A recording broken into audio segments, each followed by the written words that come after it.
ইরানের সঙ্গে যুক্তরাষ্ট্রের বরাবরই দাকুমড়ো সম্পর্ক। তেহরানের অপছন্দ তালিকার প্রথম সারিতেই আছে ডোনাল্ড ট্রাম্পের নাম। সম্প্রতি ইরানি রাষ্ট্রদূতের সঙ্গে গোপন স্থানে বৈঠক করেছেন ট্রাম্পের ঘনিষ্ঠ সহযোগী টেসলার মালিক ইলন মাস্ক। তেহরান ও ওয়াশিংটনের মধ্যে দীর্ঘদিন ধরে চলে আসা উত্তেজনা কমিয়ে আনার জন্য আয়োজন করা হয় এই সাক্ষাৎকার, এমনটাই দাবি করছে প্রভাবশালী মার্কিন সংবাদ মাধ্যম the new York Times. 14 November প্রকাশিত খবরে প্রশ্ন উঠেছে, তাহলে কি পর্দার আড়াল থেকে ইরানের সাথে বন্ধুত্ব করতে চাইছেন ট্রাম্প?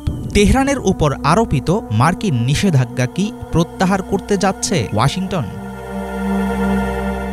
যুক্তরাষ্ট্রের নির্বাচনে রিপাবলিকান প্রার্থী ডোনাল্ড ট্রাম্পকে সমর্থন দিয়েছিলেন বিশ্বের অন্যতম আলোচিত ধনী ব্যক্তি ইলন মাস্ক।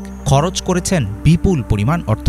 তার প্রতিদানও পেয়েছেন টেসলা এক্স ও স্পেস এক্সের মতো জায়ান্ট প্রতিষ্ঠানের এই মালিক। পেয়েছেন ট্রাম্প প্রশাসনের গুরুত্বপূর্ণ পদ। ট্রাম্পের এমন ঘনিষ্ঠ একজন ব্যক্তি হঠাৎ করে তেহরানের সঙ্গে মধ্যস্থতা করার কাজে নামায় বিষয়টি নজর কেড়েছে আন্তর্জাতিক মহলের। 1 ঘণ্টারও বেশি সময় ধরে চলেছে শীর্ষ ধনকুবের মাস্ক ও জাতিসংঘে নিযুক্ত ইরানের রাষ্ট্রদূত আমির সাইদ ইরাভানির মধ্যকার গোপন সেই বৈঠক। ইরানের একাধিক সূত্রের বরাত দিয়ে দ্য নিউ ইয়র্ক টাইমস জানিয়েছে, গুরুত্বপূর্ণ সাক্ষাৎকারটির ফলাফল ইতিবাচক। সেই সাথে এটি ভালো খবরও হতে পারে বলে জানিয়েছেন তেহরানের নাম প্রকাশে অনিচ্ছুক কর্মকর্তারা। এমন কোনো বৈঠক আসলেই সংঘটিত হয়েছে কিনা জানতে চাইলে ট্রাম্পের যোগাযোগের দায়িত্বে থাকা কর্মকর্তা স্টিভেন চেউং বলেন, গোপন মিটিং হয়েছে কি হয়নি সেই বিষয়ে কোনো মন্তব্য করবে না ইলন মাস্ক ও তার প্রতিষ্ঠান। জাতিসংঘ এ নিয়ে কোনো কিছু জানায়নি।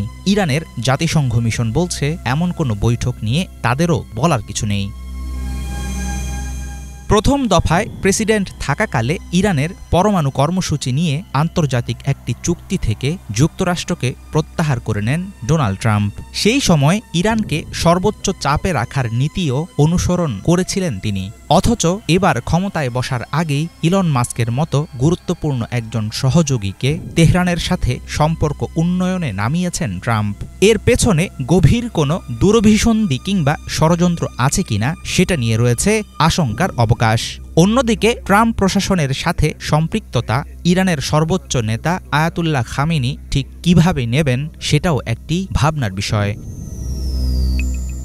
গোপন বৈঠকে তেহরানের উপর থেকে মার্কিন নিষেধাজ্ঞা তুলে নেয়া এবং আন্তর্জাতিক বাজারে বাণিজ্য শুরুর সুযোগ চেয়েছে ইরান। দেশটির পররাষ্ট্র মন্ত্রণালয়ের একজন কর্মকর্তার বরাতে এই তথ্য জানিয়েছে নিউ ইয়র্ক টাইমস। সর্বশেষ নির্বাচনী প্রচারণায় নিজেকে খোলা মনের কূটনীতিক দাবি করেছেন ট্রাম্প।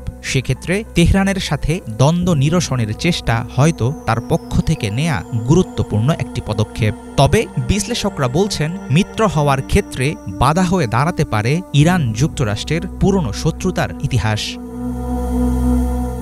হাফিজুল ইসলাম, বাংলা ভিশন।